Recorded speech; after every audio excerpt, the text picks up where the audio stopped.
Hello everyone, it's Chris O'Brien again from the Quilters Guild of South Australia. I'm here today to interview Bronnie Young, who was a very early member of our guild, and Bronnie has had a significant influence on so many of us over the decades. We're here today to talk about a number of things, but in the first instance we're here to share her knowledge and skills and her stories about how she learnt to quilt from a Mennonite community when she was in Canada. Bronnie, we need to ask you publicly, are you okay if we publish this on our YouTube channel? Absolutely, And it's fine. it will be promoted on our Facebook page. I know Certainly. that our quilters are going to love to hear your story, so thank you for being willing to share your time today. My pleasure, Chris. Bronnie, you spent a year in Canada on an exchange, and when you came back, you took a lot of time and effort to share with us the knowledge and experience that you had gained working with Mennonite communities where you were. Would you like to tell us a little bit about that experience and how you came to be quilting on a very simple and I suspect Mennonite influenced frame? Certainly. 1986 was an exchange year for me and our family, and I was going into a Mennonite community in Ontario, south of Niagara Falls. Mm-hmm. The church that I began quilting at was called the Church of Christ Disciples, which was Mennonite Presbyterian, which was a very strange beginning. Mondays at this particular church in the winter were quilting bee days. Mm-hmm. I'd never been at a quilting bee and I'd never sat at a frame like this. They would quilt every Monday for charity. But let's talk about the frame. The frames were all sizes. But when I went in that very first morning, the women were around a king size quilt, which meant that the poles were something like 9 feet long. Mm-hmm. And they were stretched and sitting on frames like these, very simple frames. I think, Kathy, you can get that, with that size lumber. They called it lumber. And they called them C clamps, not G clamps like we do. And they used the size appropriate to stretching it to the full size. We didn't start in the middle, we started on the edge. I had never quilted, as I said, at a frame like this. How did they attach the quilt at the end of these two clamps? Right. Or these two I'll tell you about that. lengths? Each, the longest on each end, there were 2 pairs of lumber, and on those particular ones there were holes drilled and they were laced on. Okay. And I don't do that anymore because I just use thumbtacks, but they used the lacing method, and they would start from the edge and they would stretch it, and there could be up to 10 of them around the quilt frame, which was just amazing. I sat it very quietly in the corner with my thimble on my finger, and I was very frightened because I didn't have a clue what I was doing, and my stitches were very long. I'm sure they probably pulled them out later. They didn't mind if I was slow, and they didn't mind if I bled on the quilt. They showed me how to use my spit to get rid of that too. Did they all have a similar quilting style, or could you actually see a difference between quilters? They all used what I learnt from Army Sims, which is in this book, how to improve your quilting stitch, over there. Kathy, if you could like to pass me the book. Army had learnt from the Amish. I don't know whether her name's Amy, but she called herself Army. And I think they pretty well all used a thimble on their quilting finger. They all pricked their finger underneath to know they were through. But they taught me how to rock. Mm-hmm. So you press it down and rock it. And I was only doing 1 stitch at a time, never stab stitching. I was never allowed to stab stitch, that was a no-no. And I pretty well think most of them were, but one of them, I've got to tell you about Joyce next to me, had cancer in her eye. She had 1 eye. She had the best quilting technique I've ever seen, and her stitches were immaculate. She taught me all I know. And Joyce has since died, but she was probably in her 70s, and she was just an amazing quilter. What made her quilting so special? I think she'd done it for a long time. Okay. She just mastered it. She just mastered it. She'd been doing it for a long, long time, and this particular group of women were her family. Well, she had a husband, but they were her quilting family. But yes, she was just a very good quilter. Is this a good opportunity for us to see how you quilt? Yes. Well, when you quilt at a frame like this, you start with a decent sort of a needle. The needle that I always use, they're betweens, of course, but I have to be honest that I cannot use the smallest of them anymore. I can't even see how to thread them. An 11 is too big, a 10's too big, 9's getting a bit too big, too tiny for me, sorry, not too big. I need to go for an 8 or a 9.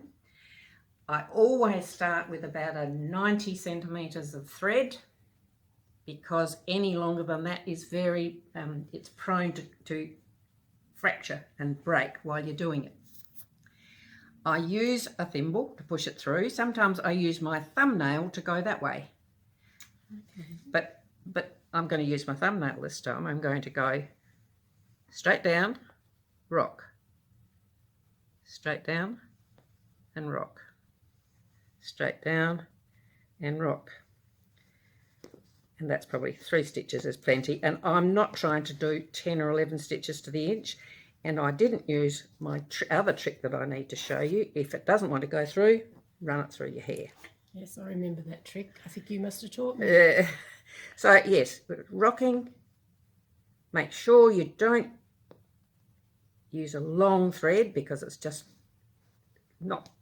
doesn't function terribly well. I still didn't. And the other thing I do use sometimes is a pair of tweezers to pull it through, because these old fingers are nearly 80 years old, and so that doesn't really make quilting very easy. How many quilts do you think you've hand quilted over the years? Oh, probably 100. At least 100. But I can't say that I don't hand quilt very often these days, because if they're going to be community quilts, they've got to be machine washed. Yes. And get a fair battering, and hand quilting is certainly not the obvious thing to do. The other thing that I did learn from the Mennonites was how to mark their quilts.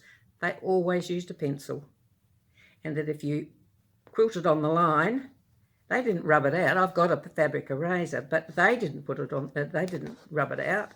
I just found anything that I did mark with a pencil, there was no sign of that line afterwards. So I think the heat of your hand as you're working along. As long as it's not too heavy, and yeah. So that's yeah. The other thing that I did learn in Canada was really funny. When I was quilting the quilts that I was quilting for myself, I would quilt for sometimes 11 hours a day, and I had dreadfully mashed fingers. And I thought the best thing to do was to put them in white king.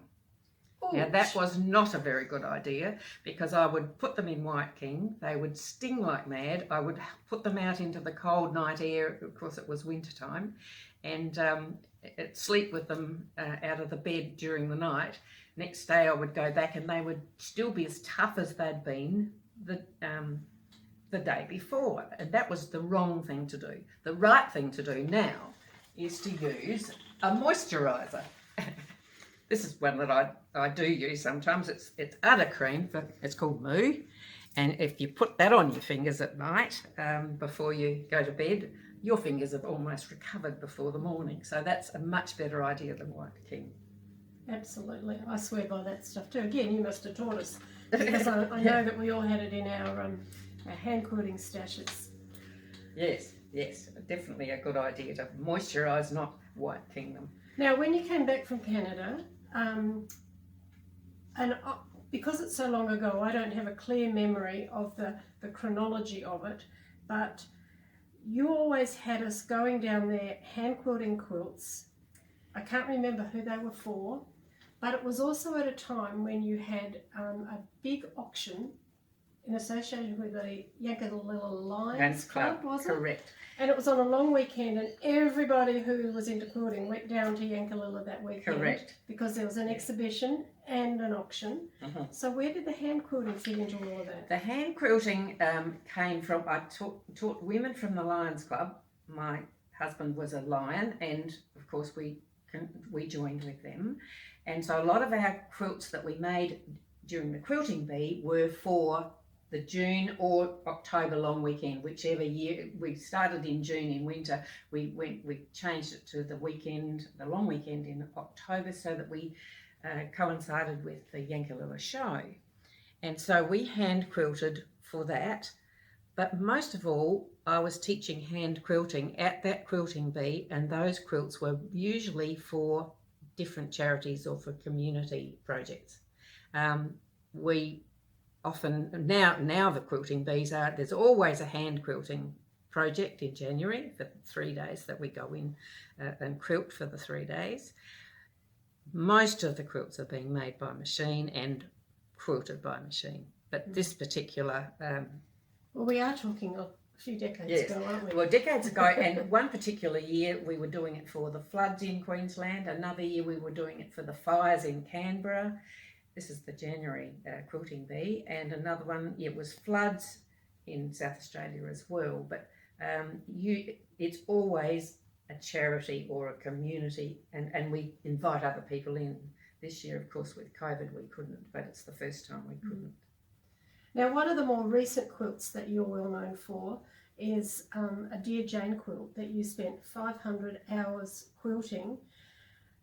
Would you like to tell people who may not know the story about how you and Carol came to be collaborators on a beautiful quilt?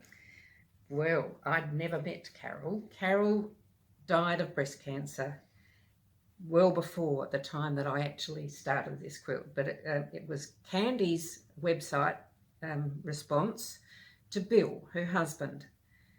Carol had died a pretty hard time dying of breast cancer, trying desperately to finish her Dear Jane quilt. And obviously Bill had watched and realised that it was close, but not close enough, and it was not, the top had been finished, and she tried to quilt one of those corner blocks and she just couldn't do it. He contacted me, and I said to myself, how can I quilt somebody else's when my own Dear Jane hasn't even been finished? But I said, I'll have a look at it. Don and I were here when Bill arrived, and he brought this beautiful, very modern colour scheme, a quilt that I would never have even imagined making myself. But I looked at it, put it on the floor in the room in there, and there was no doubt that I was going to finish it for Carol, because it had to be finished. Bill was very, very grateful, and Don was very supportive, because he knew how much Bill loved Carol and how much she loved making this quilt. And I think she'd spent about 4 years on it by that stage, and it was immaculately put together. It was frightening though, because her quilt was so perfect.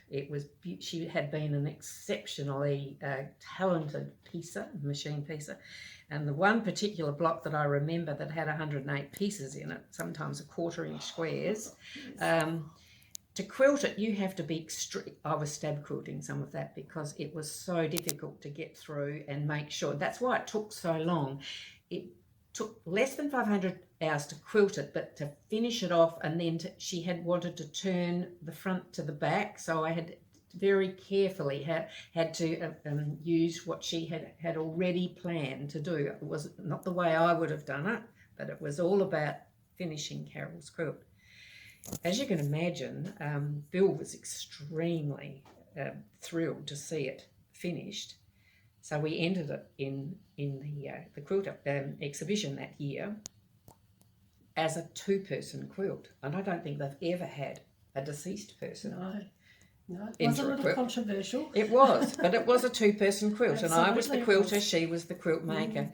So on the day of the first day of the exhibition, when of course the prize winners are given, and it's got 2 blue ribbons on it, Bill cried. He came to that particular, and he came to Guild that night, as you remember, with Christine, and it was probably the most amazing experience for me, and we're still mates.